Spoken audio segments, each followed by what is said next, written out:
How to fix SHEIN orders not showing in my orders tab. Let's get started. Launch your SHEIN app and navigate to the main page. Now here you're gonna find this section of my orders. Click on that. Sometimes orders are split into package 1, package 2 and etc. And items in later shipments may not appear immediately. In your orders details, tap track or view order and look for package 2 or view more arrow. If the items are not visible in the app, open your confirmation email. It might include a direct link to order tracking. You can also navigate to customer service, track packages in the app as a workaround. Next thing you can do is uninstall the app and reinstall it. For that, close this. Press and hold on the SHEIN app and select the option Remove App. Click on Delete App. Click on Delete. Launch your App Store or Play Store, search for the app SHEIN and then download it.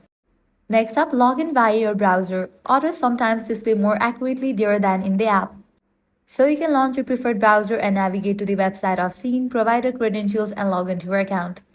Lastly, app sync issues or delays from the server can cause temporary glitches. Usually orders reappear within a few hours, so you can wait. And that's it. These are some fixes for SHEIN orders not showing in my orders tab.